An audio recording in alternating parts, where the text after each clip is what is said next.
사적 제재 사적 제재 논란이 일고 있습니다. 법은 멀고 주먹은 가깝다. 사적 제재, 법적인 절차 없이 개인이나 사적 단체가 타인을 처벌하는 행위.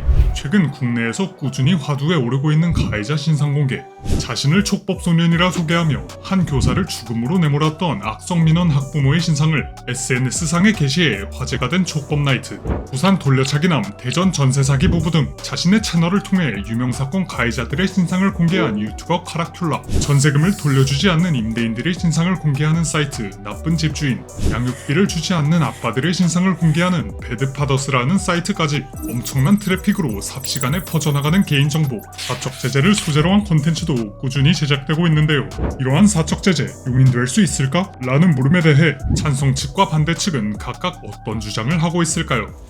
태권도 전공자 3명이 또래 남성 1명을 집단 폭행하여 사망에 이르게 한 사건, 징역 9년, 스쿨존 초등학생 사망사고 40대 음주운전자, 징역 5년, 기어코 사망사고를 내고만 음주운전 3범, 유족의 엄벌탄원에도 고작 3년형, 유족은 생업을 접었습니다. 사람의 생명을 앗아간 이들에게 주어진 형량이라기엔 국민의 법감정과 너무나도 동떨어져 있는 재판 결과, 뉴스 기사의 댓글에선 양형을 납득할 수 없다며 판사의 재량권을 의심하고 급기야 판사가 AI 대체가 가장 시급한 직업이라는 말까지 나오고 있습니다. 사적 제재가 빈번하게 일어나고 대중들의 지지를 받는다는 건 그 나라의 사법체계가 정상적으로 작동하지 않는다는 방증이 아닐까요? 물론 모두를 만족시키는 판결이란 존재하기 힘듭니다. 실제 판결과 국민들이 납득할 만한 결과에 간극을 줄여가는 과정에서 판결에 불만을 품고 사적 제재를 가한다면 어떻게 될까요? 배트맨의 정의는 사법 질서가 지켜지는 세상이었지만 이를 위해 법과 제도의 개선이 아닌 법의 테두리 밖에서 사적 제재를 가하는 방법을 택했고 오히려 배트맨에 의해 사법 질서가 무너져간다는 모순점은 조커라는 혼돈을 등장시켰습니다. 많은 사람들이 희생되고 사회는 혼란과 공포에 빠졌죠. 누구나 억울하고 부당한 일을 당하면 사적으로 보복하고 싶은 충동이 들 수 있지만 이를 참지 못하고 소영웅주의에 빠져 사적 제재를 저지르고 다닌다면 사회의 혼란만 가중될 뿐이며 이렇게 펼쳐진 무법천지의 사회에서는 사적 제재를 저지르는 이들조차 보호받지 못할 겁니다. 피해자 구제 수단이 확실한 상황에서 사적 제재를 가한다면 물론 비난의 대상이 되겠지만 그 반대의 경우는 어떨까요? 피해자에게 사과는커녕 얼굴 한번 비추지 않는 가해자, 대형 로펌 정관 변호사를 등에 업고 심신미약, 술에 취해서, 약에 취해서 이런저런 가명사유가 적힌 대필 반성문을 들이밀며 형량은 점점 줄어만 갑니다. 피해자가 혹은 그 유족이 남은 일생 동안 기대할 수 있는 것이 오로지 고통뿐이라면 전과 몇 개 생기는 것 감수하고서라도 사적 제재를 가하는 게 더 현명한 판단이라는 말의 설득력은 더욱 높아져만 갑니다. 집단 린치를 가하는 상황은 군중을 흥분시키고 광기에 사로잡혀 꼼꼼한 검증 없이 모든 절차를 속전속결로 진행시켜버립니다. 사적 제재를 적당한 수위로 가하는 일이 가능할까요? 처벌의 기준은 대중들의 분노일 텐데 말이죠.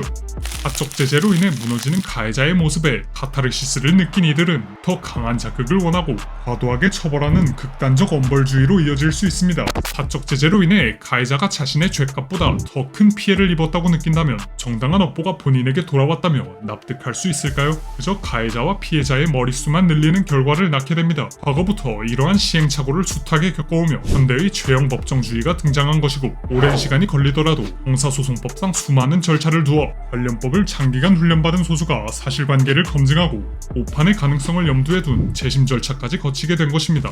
자신이 소년법으로 보호받는다는 사실을 누구보다 잘 알고 있는 촉법 소년들, 이들의 강력 범죄에 대한 사적 제재를 원하는 목소리는 높아져 갑니다. 일각에서는 14세 미만이라는 형사 미성년자의 기준에 대해 의문을 제기하고 이 같은 제도의 빈틈이 악용될 수 있다는 점을 우려하고 있습니다. 법과 제도마저 피해자를 저버린 상황에서 그 누구도 나서지 않는다면 억울한 피해자의 사연은 역사의 뒤안길로 조용히 사라져버리는 것 아니겠습니까?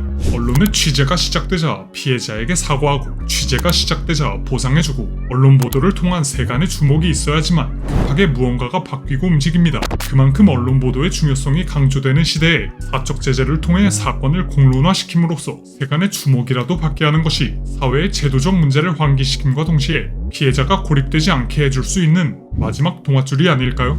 범죄자들의 신상 정보를 공개하며 네티즌들의 열렬한 지지를 받던 디지털 교도소. 당시 30대 남성 운영자는 성범죄, 도박, 마약 등 범죄 전력과 함께 인터폴 적색 수배 중이었습니다. 디지털 교도소 운영은 정의감을 위한 것도 피해자 구제를 위한 것도 아니었죠. 그저 공권력의 교란을 일으켜 자신의 범죄 행위를 은폐하기 위한 수단이었을 뿐 무분별한 신상공개로 무고한 사람들까지 범죄자로 지목되었으며 말미에는 운영자 자신과 적대적 관계에 있는 인물들을 공격하기 위한 수단으로 사용되었습니다. 사적 제재를 용인한다면 종이구현이라는 얄팍한 명분을 내세워 피해자의 슬픔을 자신들의 이익으로 치환하려는 세력이 나타나기 마련입니다. 자, 이렇게 사적 제재를 두고 총대 맨 영웅의 정의구현이라며 지지하는 사람들이 존재하는 반면 사적 제재는 용납할 수 없는 엄연한 범죄라는 반대의 목소리도 나오고 있습니다. 사적 제재에 대한 여러분의 생각은 어떤가요? 또 보충하고 싶은 내용이 있다면 댓글로 의견을 공유해 주시기 바랍니다. 감사합니다.